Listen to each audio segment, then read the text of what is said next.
Hello, everybody, and welcome to another edition of the Knicks Film School Podcast. My name is Andrew Claudio, a.k.a. GMAC. Another edition of the Knicks Film School Top 25 for 25, or counting down the top 25 Knicks of the past 25 seasons.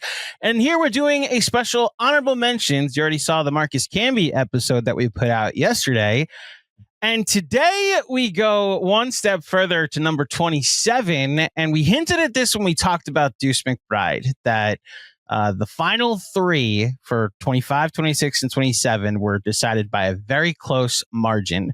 And the gentlemen joining me for this edition of the KFS 25 for 25 honorable mention are why Jeremy Lin are an honorable mention today. We will get into the voting in just a second, but first let me introduce these gentlemen. First, returning from his Marcus Camby episode yesterday is Sean with a W. Sean, how you doing?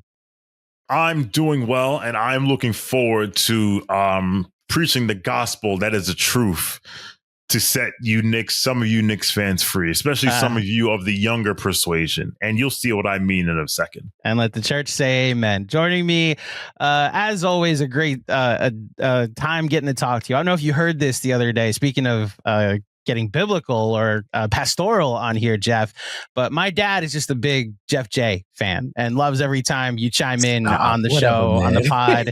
Again, as an orator or an orator like my dad, who does it from the pulpit, he enjoys whenever you make your contributions to Knicks Film School. So, Jeff, how are you, sir? Well, thank you, Papa Claudio. I appreciate it. Definitely any prayers you have, any extra ones laying around, I accept them in abundance. There's never too many that you can have. I'm just glad you didn't introduce us as Cinema and Mansion. The way you teed that up. Listen, I am just going to make it clear that this was the most debated and discussed player when it came to... Oh, yeah. More so when I realized what had happened. And now let me, okay, we got to do the plug first, but we'll explain what happened in just a second. But first and foremost, follow Knicks Film School on all socials at Nick Film, SKOOL, Knicks Film School. Subscribe to the pod wherever you can listen to podcasts, iTunes, Spotify, 5 stars, only 5 stars. We appreciate you if you leave a review on there.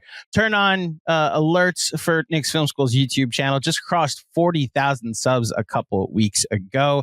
Don't forget to subscribe, as now we are on the path to 50K. And if you'd like an ad-free audio version of this episode, check out the Knicks Film School Patreon. You can get that for $7 a month, as well as bonus content from John, Benji, and DJ for in the other tiers that we have available there. Fellas, Jeremy Lin. So let's start here. The resume for Jeremy Lin, that I make these resumes for every Knick that we talk about. He is number 27. He fell at number 27. Here's his resume. He attended Harvard, went undrafted in 2010. In the first couple months of his NBA career, he played for the Warriors, Mavericks, Rockets, and Dongwon Leopards before signing with the Knicks in 2011 after they had waived and stretched Chauncey Billups using their amnesty clause. Over 11 games between February 11th and February 22nd in 2012, he averaged 23.9 points, 9.2 assists, and 2.4 steals.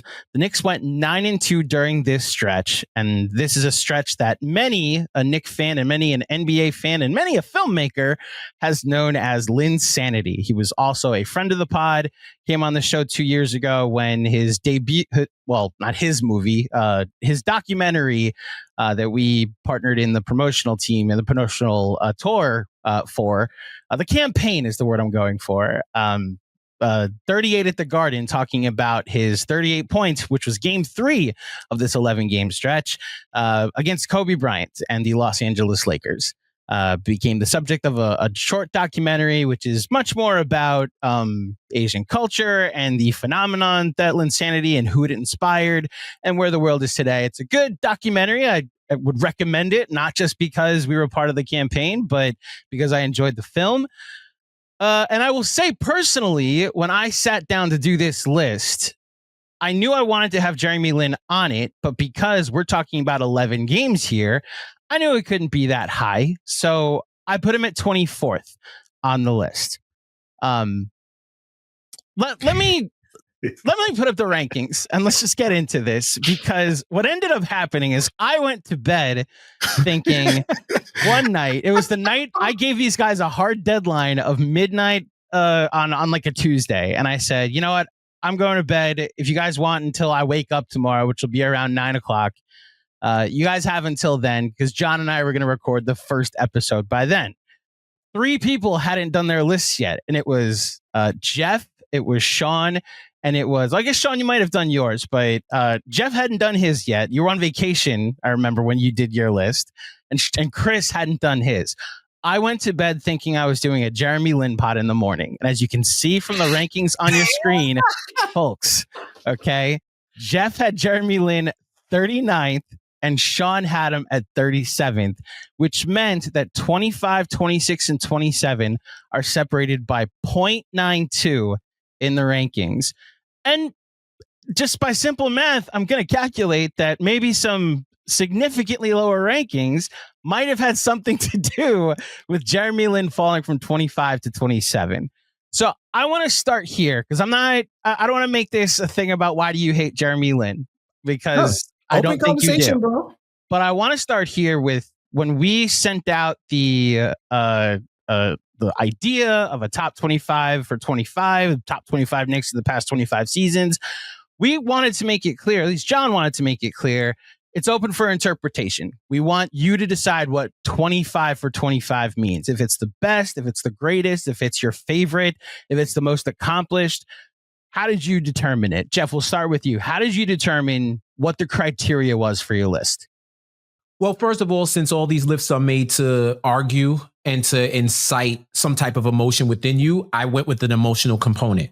How I personally resonated with the players on the list. That was one.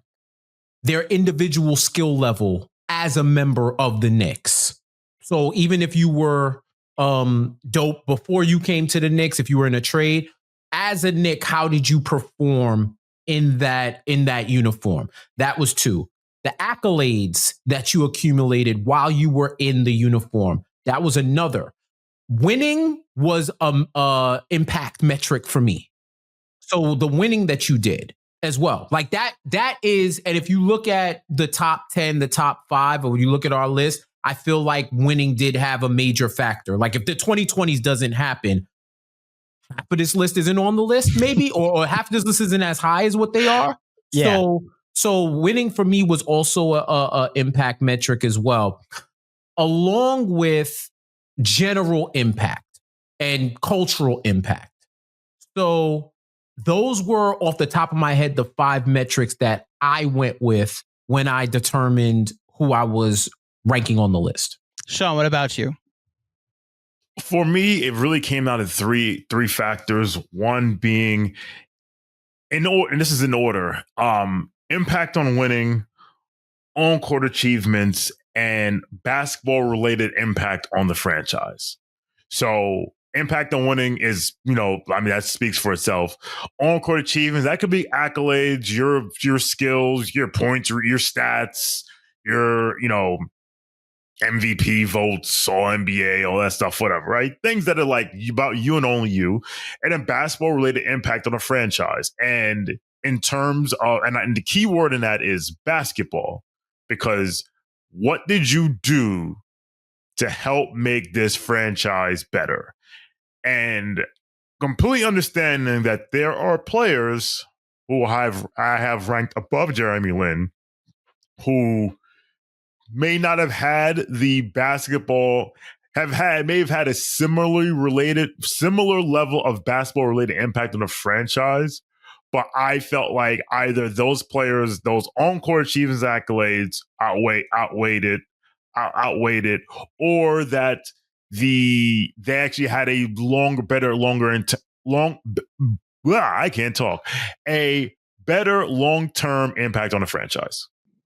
Again, basketball related. When I put up the resume, we are talking about 11 games. So I don't think that objects to anything that you said. So, Sean, we'll just start with you. Why did you have him where you have him, which, to bring up the rankings again, was 37th out of Well, just say 37th, which between you, Chris, and Jeff, you're the only three that have him in the 30s, which, like I said, infected the right. I don't want to say infected, affected the rankings. It had a weight. Weighed it down significantly. Yeah, I get it. Which was the couple of points, percentage points that he needed to make this list. So I'll say really quickly, I went in our document that stores this, and I said, what happens if me and Jeff ranked him both 25? He still would have missed. He still would have missed. Okay. Yes, but it would have been like 20. It would have been 25.75. So that means you'd have to then drag Chris and Mark up here to make them answer for this as well. Yeah, but I don't want to have this be a 5-person pod, so I want the two people that rank him the lowest. I just wanted to be known for the record that we had I ain't no snitch, but we ain't do it by ourselves. You said it, like, he's literally on this list because of 2 weeks. Like, you cannot be one of the 25 greatest Knicks for 2 weeks. Like, there are a lot of teams, there are a lot of players that have had great 2-week stretches. Listen, there was a time, I'm old enough to remember, when there was a poll on the site formerly known as Twitter.com where somebody said, well, they put up, who is the better player, Obi Toppin or Precious Achiuwa, and Precious won by a landslide, right? And why? Because of that 2 to 3 week stretch when the Knicks were down 3 starters and Precious came and held it down. And guess what? Precious is nowhere near this list. Once a Knick, always a Knick. Precious, shout out to you though. Listen, he averaged 25, 4, 9 on 51, 71, 33 splits. They were, I find it interesting that you used 11 games and excluded the 12th game, which we'll get to later on in the show. But it's because that was the end of Linsanity. So the merciful. But it's interesting. It's like, why would I consider these 11 games and not the games before it or the games after it in determining where I would put Jeremy Lin? So yes, he had good numbers. He held the franchise down because Melo had missed time during that stretch. But then after that 8-1 stretch, then they won 8-9. And I'm not going to say that it's his fault that they won 8-9, but if we're going to laud him for them going 8-1, then he's part of 8-9 as well. So when I look at all that, I'm just like you're not. It came down to the fact that when I looked at all the information, I could find 25 Knicks better than Jeremy Lin. Now, granted, I found 36 of them. But, yeah, you found way more than 25. But as I said on the Marcus Camby episode with John, once you get past 30, you're shuffling deck chairs on the Titanic. It's like, all right, 37 versus 39. I was like, whatever. Like you're past honorable mention for me is just like whatever. Jeff, how about you? Why did you have him ranked 39th? So I co-sign everything that Sean said. When I looked at the list and I said to myself, okay, I remember how Jeremy made us feel as Knicks fans. It was a dark time. Melo was out. That playoff run or any hope seemed like it was cooked. Looked like the Knicks were gonna waste another year of Melo. Mm-hmm. And Jeremy came out of nowhere and had the incredible 2-week span. And it was fun as hell. They were cooking every team I hated, every fan base I hated, gave Kobe, God rest his soul, buckets. Deron Williams still wakes up in cold sweats to this day about Jeremy Lin. He made Jeremy Lin famous. Toronto, that game winner, I remember it all. So I celebrate those moments, but I still got to keep it real because I was a Knicks fan before Linsanity. So I know what Knicks excellence looks like. And I'm still a Knicks fan today. So I can contextualize those 2 weeks for what it was. I mean, dog, Ice Cube got a triple-double in a pickup game. And I still haven't seen that low-key in my life. I might have gotten close once. Ice Cube had a triple-double in a pickup game, but we don't call him one of the greatest players in the history of basketball. He had one dope day, and that was a good day. Jeremy Lin had 11 dope games. How am I supposed to rank him 25th based on 11 games? That is the greatest. And I love Sean throwing me this alley. I watched. I was about to say something. Dot. Y'all fill in the rest. I'm going to pivot on what I was going to say. I watched the Miami Heat make one of the... Can we hold off on that? Can you hold on? Okay, I'll hold on. Let's hold on that. I looked at the list, and at the end of the day, I said, I'm going to over-index Lin's cultural impact. I will give him that. Who do I think was a better player when they were wearing the Knicks uniform than Jeremy Lin, just as a basketball player? And I went through the list. He ain't better than him. He ain't better than him. He ain't better than him. He ain't better than him. He ain't better than him. He damn sure ain't better than him. Nah, he ain't better than him. He ain't better than him. And somehow, some way, I got down. I got to the 30s and I kept going. It kept dropping. It was GameStop. It was the GameStop stock after the grift ended. It was just going and going and going and going. And then I got to where I did, and I said, you know what? At this point, 35 to 39, I'm kind of flipping a coin. I locked in my answer and walked with it. Because at the end of the day, to me, as a basketball player wearing the Knicks uniform, I think everybody I put ahead of him was better than him and had a greater impact on the Knicks than that 2 weeks of Linsanity. Quick break to tell you about America's first ever USDA organic THC gummy. You know the words. Shout out to Cornbread. Yes, Cornbread, the source of your healthy, happy hour. It's a natural and healthier way to experience a carefree moment. Cornbread's THC gummies offer a balanced sense of happiness and relaxation. Well, how do they achieve that balance? My favorite thing about Cornbread is it's just the right amount for me as someone who is not a regular user of these sorts of products, but still wants to get that relaxation without feeling anxious or paranoid like some other cannabis edibles, which is why Cornbread's 1-to-1 THC to CBD ratio is perfect for me. They have 10 milligrams of THC per gummy, which is just the right dose, and it gives me everything I need without any of the stuff that I don't want. If you are looking for a healthier way to enjoy a carefree moment, you have to give Cornbread Hemp a try. They've created the first ever USDA organic THC gummy that is 100% legal. As a special offer to Knicks Film School listeners, you can get 30% off your first order.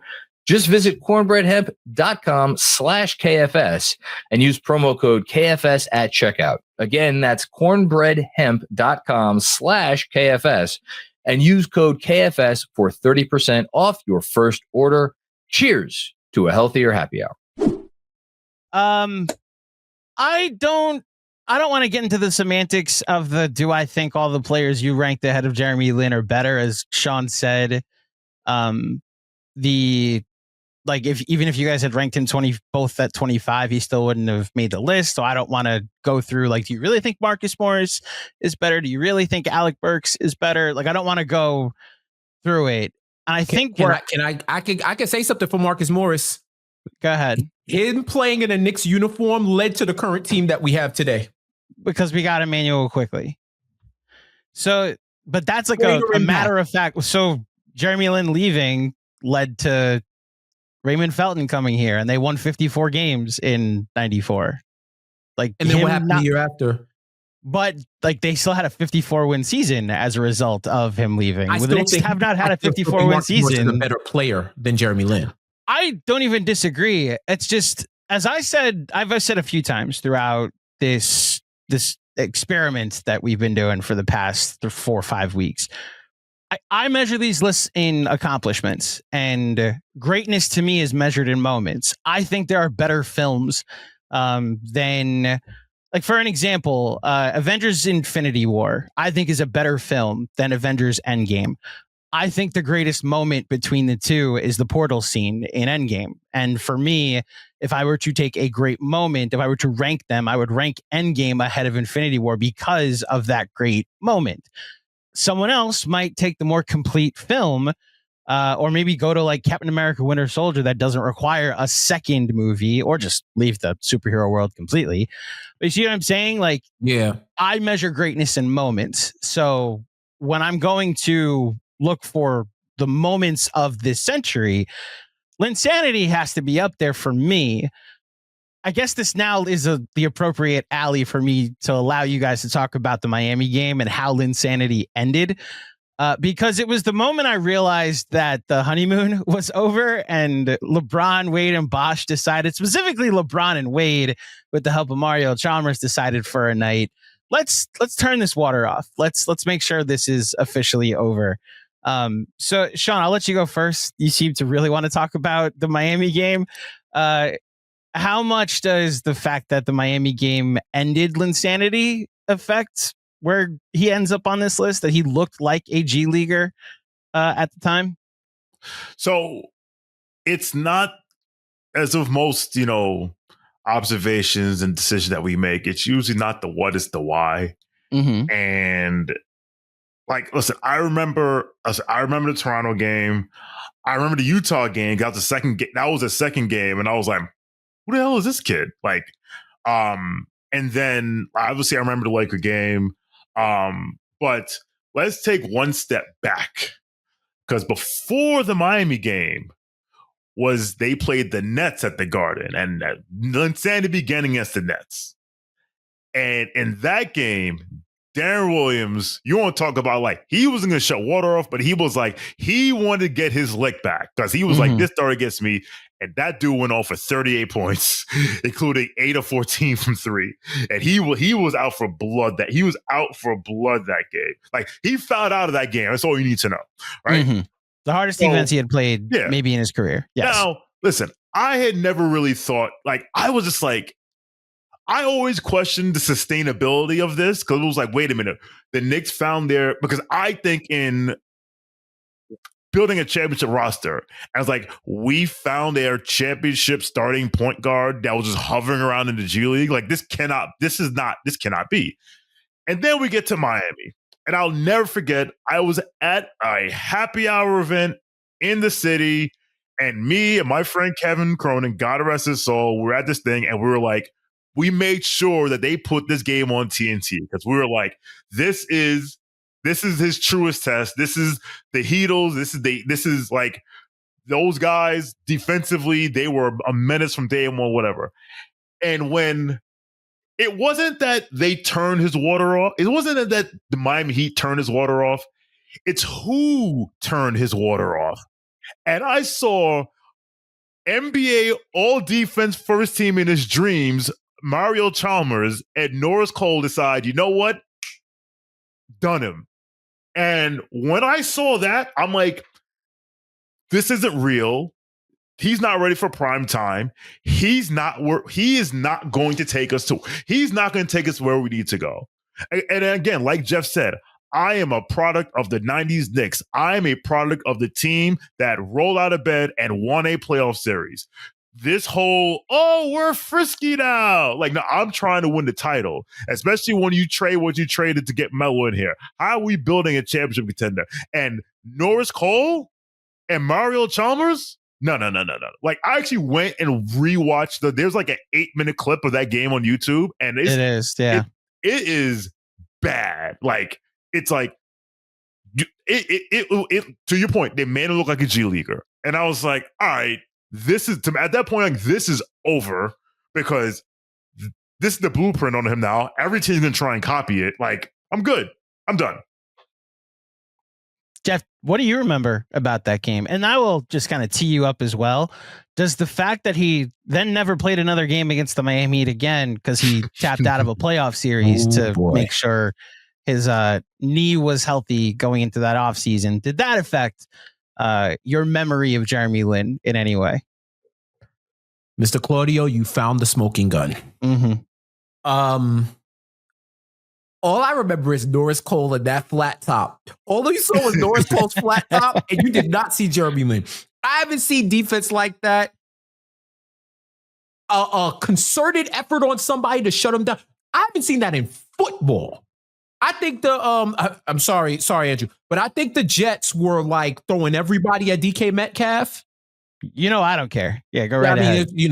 It's good to have a respectable football team in New Jersey, at least.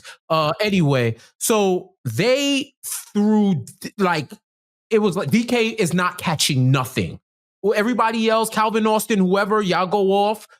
They made it. They tried to scheme him out. I never saw that in basketball before. But not only did they scheme Lin out, it was evident. Like, at least with a receiver, when you scheme him out, he doesn't get any targets to him. My man could not dribble the ball to half court. Not just past half court. He couldn't get it to half court.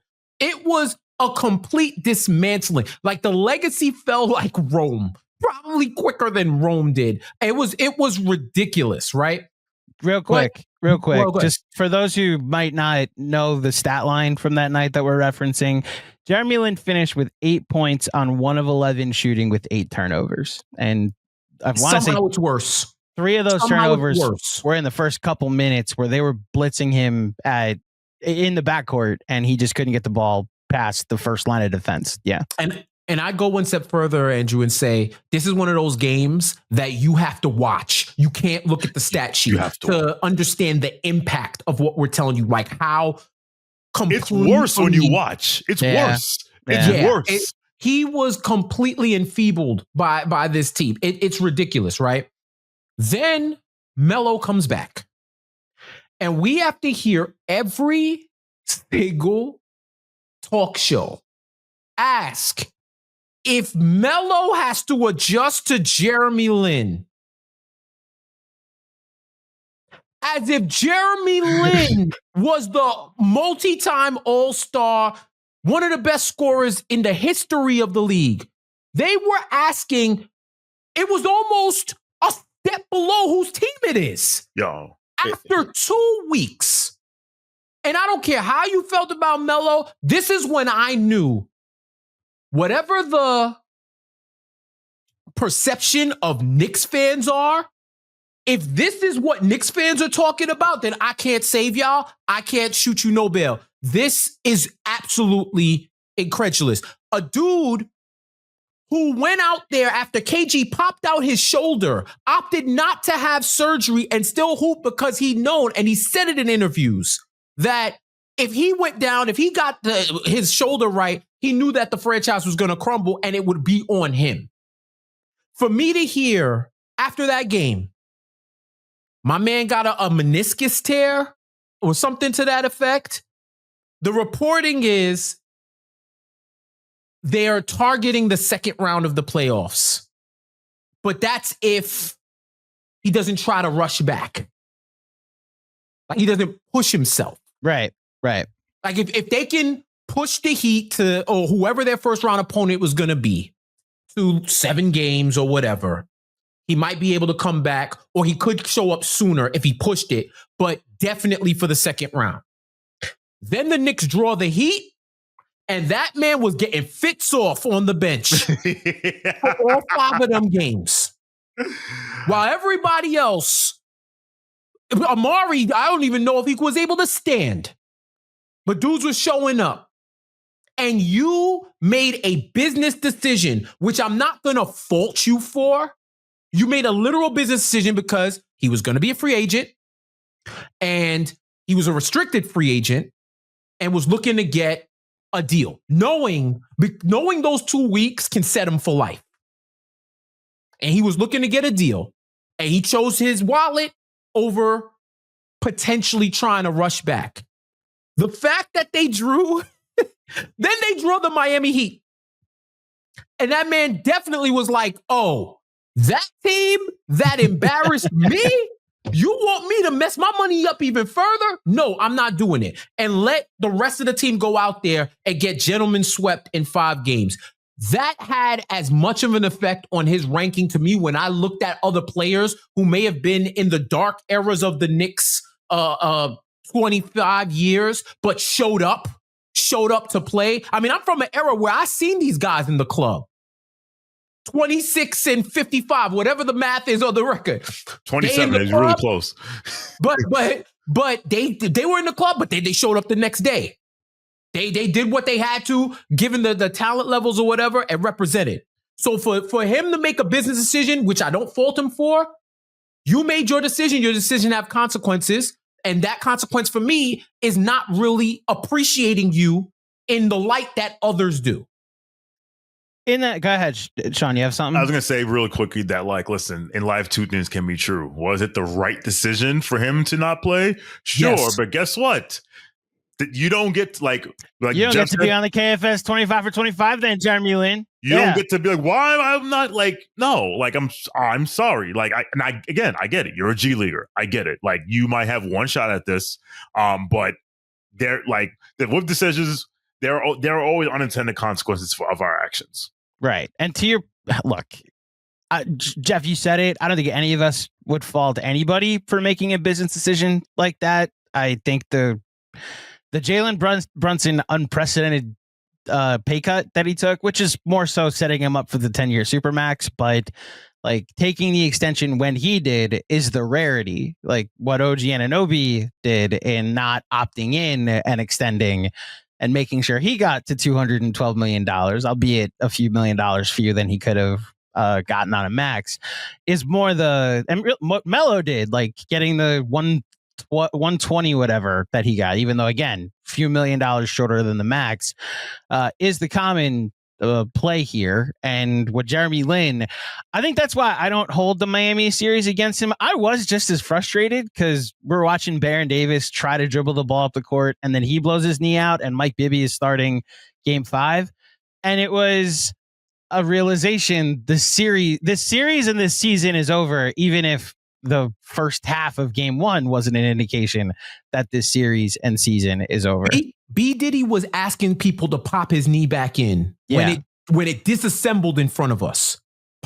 He was like, yo, can you pop? I remember he was like, yo, can you pop it back in? And they like, nah, brother, you done.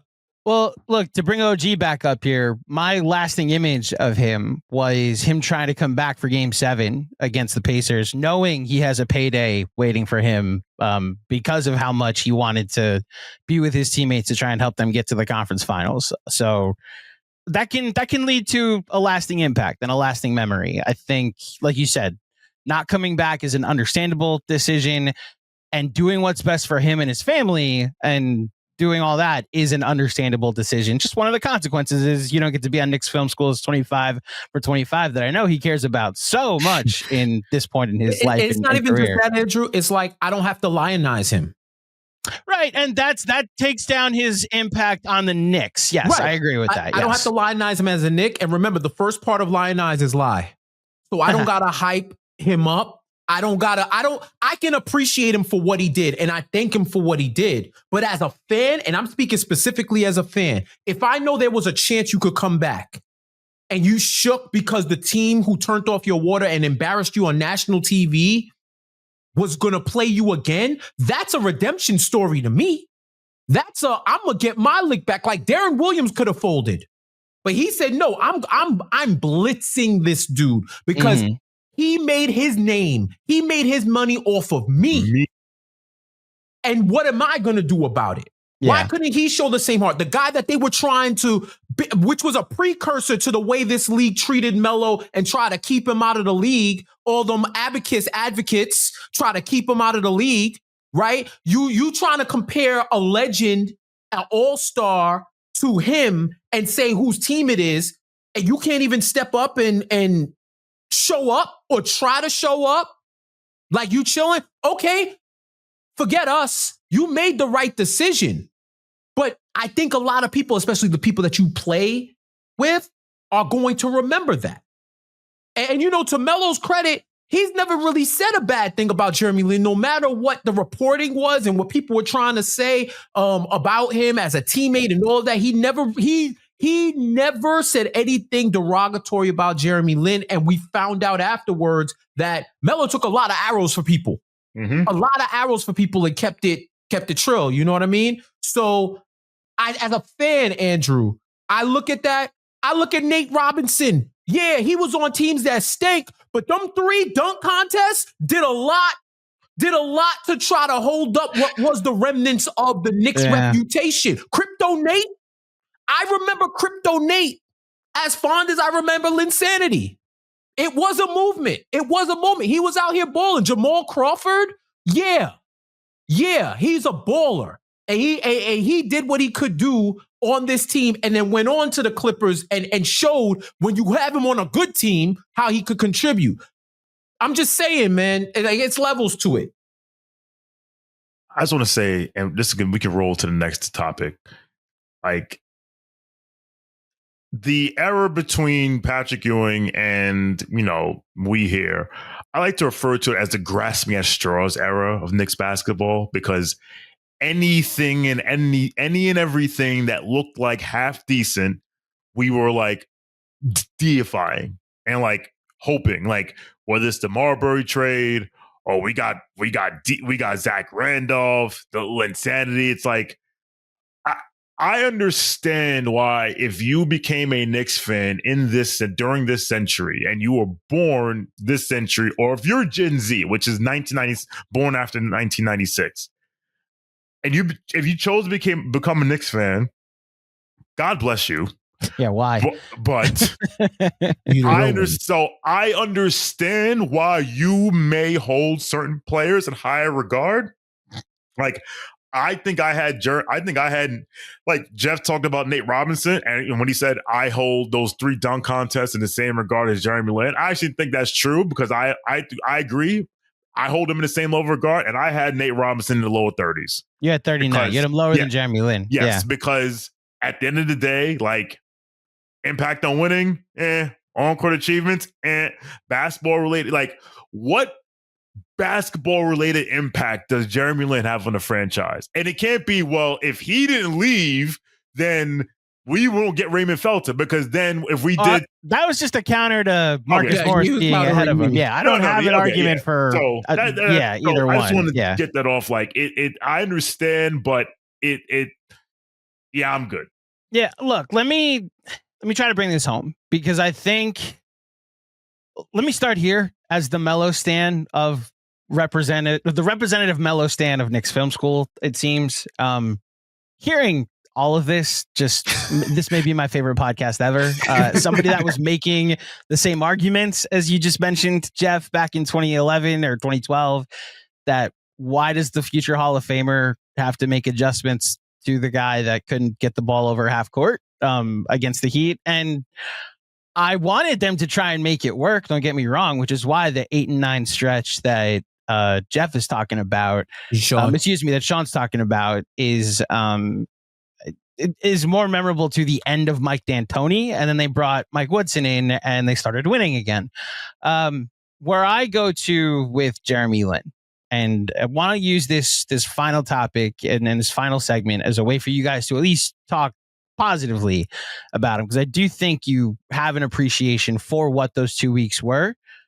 And it's that what the Knicks part in the Linsanity story equals to is so small compared to the basketball story that it was, the cultural story that it was, the Asian American story that it was. And then, like, on the pie chart, there's like this 10%. Oh yeah, it happened in the world's most famous arena on Broadway in New York, like on the stage that is playing for the New York Knicks. I don't think if he's doing this for the Atlanta Hawks, it's as big a story. So the fact that he got to do it for the Knicks just allowed the story to take off like it did.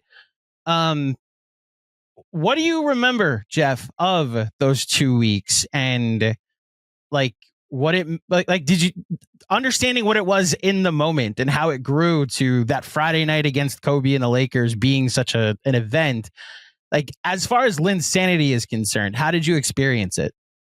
So Give me 1 second, and I'm going to see if I have this right. Okay. I'll tell you. Go ahead. Remember Johnny Manziel's Heisman year? Yes, Texas A&M. Every game was must see. Yes. It didn't matter if you didn't watch college football or if you were a diehard. I remember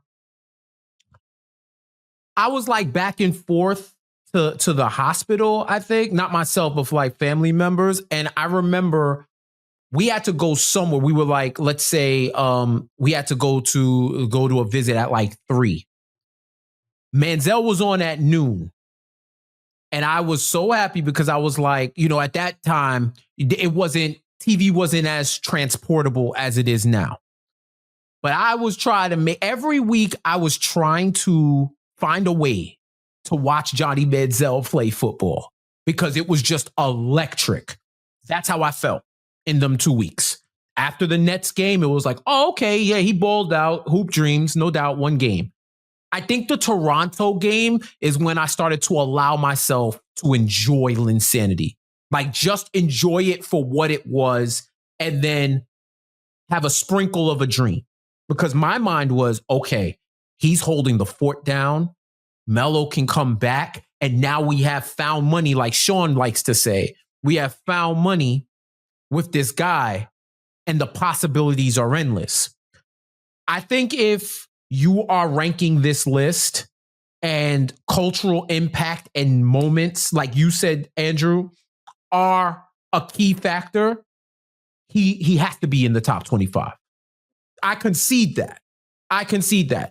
And as I said before at the beginning of this, part of the reason we make lists are for y'all to argue and to evoke some type of emotion out of you. When I think about Linsanity, there's conflicting emotions. Because I remember I was there and I remember what it was. And I also remember how it ended. If it ended in a season ending injury, like something where you know he couldn't come back, maybe I hold him in a little higher regard. I think for me, the set of circumstances just made it so that it felt like he abandoned the Knicks. And we've had too many players, too many coaches who have abandoned ship on this squad. So when I saw it, it felt like, okay, you're just taking the dream away. I think he, along with Reggie Miller, are the two most beneficial people being associated with the Knicks and MSG. Interesting. I think if you remove MSG and the Knicks from Jeremy Lin and Reggie Miller, their stories are drastically different. So I appreciate how he represented for that period in time. I appreciate that. I appreciate him, how he sparked the Asian community. Oh boy, You went out to the park. You see people you never seen before balling out. It was beautiful. Like Asian people. Be careful. I'll never forget the sign in the stands. This was a sign in the stands at MSG that said, "Who said Asian people can't drive?" For Jeremy Lin. Brother, that's when I knew this was different. That's when I knew this was when you want to talk about cultural phenomenon, that's when you got to throw up your hands. I don't care if you're the biggest hater. That man made an impact on his community. He made his community proud. He made his family secure. He secured a legacy for himself. A kid that went to Harvard and was sleeping on couches became one of the most famous basketball players in a span of time, which is something that a lot of people can't say. But players in the NBA currently can't say that they were the number one topic of discussion for good basketball reasons over a long period of time, a period of time of 2 weeks or longer. There's not a lot of people who can say that. He can say that. So I appreciate that. I appreciate what he did with the Knicks.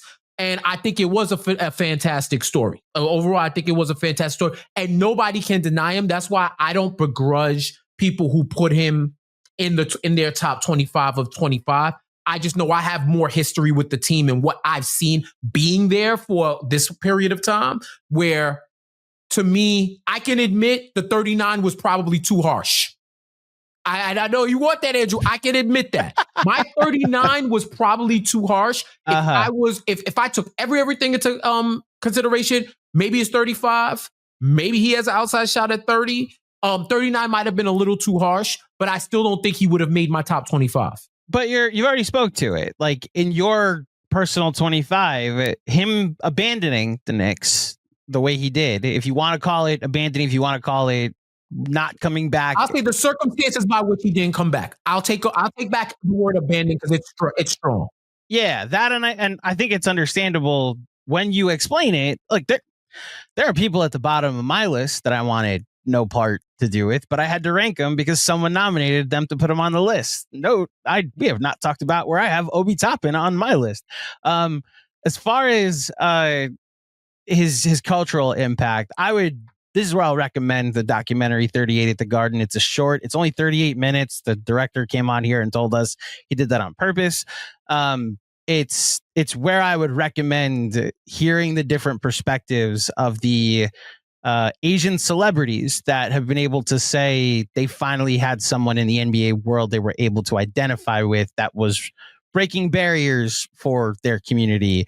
And it's why, like, it's like you said, it's a complicated thing to talk about because he didn't do very much for the Knicks other than those 2 weeks. And Sean, this is where I'll give you the floor. Like, what do you remember about Linsanity and how it began, how it felt in the moment, and then eventually how it ended? I mean, I remember, like, I totally understood the cultural impact, the off the court impact.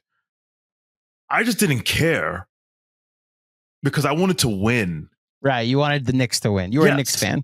Like, and to Jeff's point, I enjoyed watching us win games. Like, don't get me wrong. And this guy's helping us win games. And this guy goes and listen, Kobe's like, I don't know who this guy is before the game. He scores 38, right?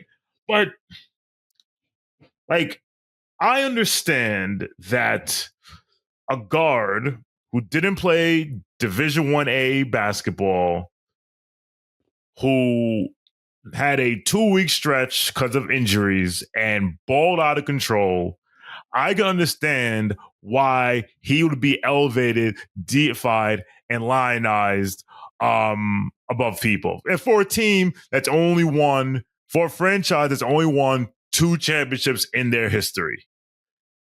Now, guess what, guys? I'm not talking about Jeremy Lin. I'm talking about Ronald Flip Murray, who in the beginning of the 03-04 season averaged, I have it written down here, 22 points, 4 rebounds, 4 assists on 47, 65, 37 splits, taking 5 threes a game. Played 37 minutes a night. Because he played because Ray Allen got hurt. Jeremy Lin, 13-game stretch, 22 points, 4 rebounds, 9 assists, 5 turnovers a game on 48, 75, 33 splits, 37 minutes a game. We never hear about Ronald Flip Murray because, 1, he did it for Seattle, and 2, because there's no franchise in Seattle, there is no fan base that's waving the white flag. Because if you live in, like, very few people follow Seattle to Oklahoma City and are still fans of the franchise, right? I'm not going to say that. I'll say this. If that sick person who still stayed an OKC fan had to rank the 25 best Oklahoma City / Seattle Supersonics players the last 25 years, I don't think Flip Murray gets on that list. And while, again, for me, this comes down to basketball related impact. And while I can listen, Jeremy Lin's obituary will read far differently because of those 2 weeks than it would have if it never happened, right? And he should never have to apologize for any of it. But at the end of the day, again, to those kids who started following this team this century, again, God bless you. At the end of the day, like, it was just a flash in the pan. I've done such, like, over the years, my mind has, like, pushed that the memories of the grasping for straws era lower and lower into my recess because I knew all of it was unsustainable. Even the 2013 season, which I loved and enjoyed, I knew it wasn't sustainable. So I can only go but so far. Like, I gave you my criteria. Nowhere in that criteria were vibes. Because if it were vibes, Al Harrington would be in the top 25 because Let's talk about it. Buckets. Let's talk about it. Shout out to Gus Johnson. Al Harrington's best 2 seasons with the Knicks were during the 2 years where the franchise literally said, this doesn't matter. Exactly. So it's tough to even consider anything that he did. So look, I've given my thoughts on Linsanity already. The fact that I was in college at the time, and something I don't tell you about folks down south is that they don't care about the NBA. At least the Carolinas that or where my roommates were from. And I got a roommate from North Carolina, and a roommate from Michigan, and one was a Michigan State fan and one was a UNC fan. And so anytime I wanted to watch like basketball, or we'd go to like the student lounge and watch what the games were on, it's like, well, we got to see who state's playing tonight. And I was like, well, what about the professionals? And the first time they ever wanted to watch a professional basketball game with me was the 38 at the Garden moment. That was the Friday night Knicks against the Lakers. This Jeremy Lin story had invaded their brain space at the time, and they were like, yeah, sure, let's. You're always talking about the Knicks. Now we're interested. I will add, if I could bring some other context into Linsanity, that I think New York was very ripe for this to happen, because days earlier, before Linsanity started, the Giants had won the Super Bowl, their second Super Bowl over the New England Patriots, and had just had a parade. And as they were now transitioning New Yorkers into basketball season, this Jeremy Lin story begins. So it's almost as if they were already ready to celebrate something, and might have led to some of the hype. But I will let everybody watching this decide how much you agree or disagree with Sean and Jeff and our official ranking of Jeremy Lin on this list. God bless you both and your mentions.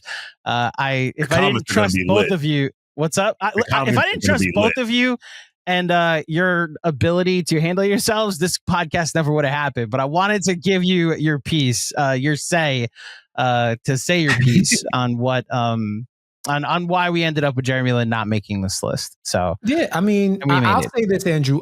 I don't think, and I'll speak for Sean, we don't hate Jeremy Lin. I don't despise Jeremy Lin. It's nothing personal. I'm just literally calling it what it is.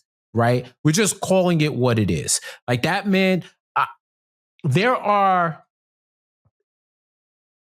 10 plus year sports veterans who would have killed to have Linsanity in their career.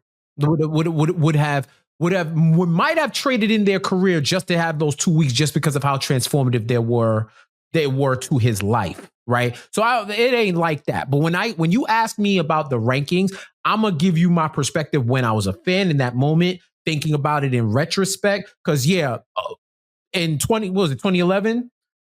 I wasn't trying to get nothing about nobody family and financial security. And I'm not trying to have financial planners and all this talk to me about what that money means. It's like, of course, I know it's transformative, but sports gotta mean something greater than that. At least that's the propaganda that I grew up on, right?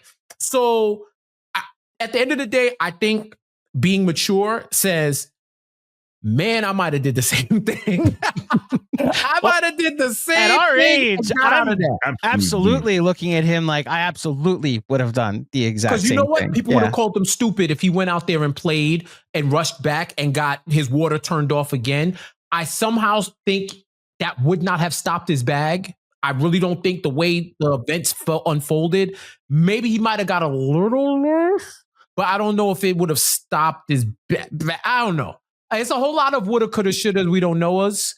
So I don't know, but there's also an injury scare. I also just don't know what his agent was telling him at the time. And at a certain point, when your agent's saying, let's just go into this summer with a clean bill of health and not risk you playing a playoff in playoff minutes and potentially re-aggravating this injury. I hear that. So there's a business side of the sport that we've listen, I'm about to leave this to give people context on what time it is. I'm about to leave this to go talk about a Landry Shamet emergency live stream because the business side of sports has become so ubiquitous to a lot of us and how we talk about the sport now, and specifically basketball. All right, folks, that was a version of an honorable mention episode of maybe more of a dishonorable mention of Jeremy Lin at number 27 on the 25 for 25 list that we're going through, the top 25 Knicks of the past 25 seasons. If you dug it, please head over to iTunes, drop a 5-star rating and a review. If you didn't dig it, leave a 5-star rating and leave a review of why you didn't dig it. We'd still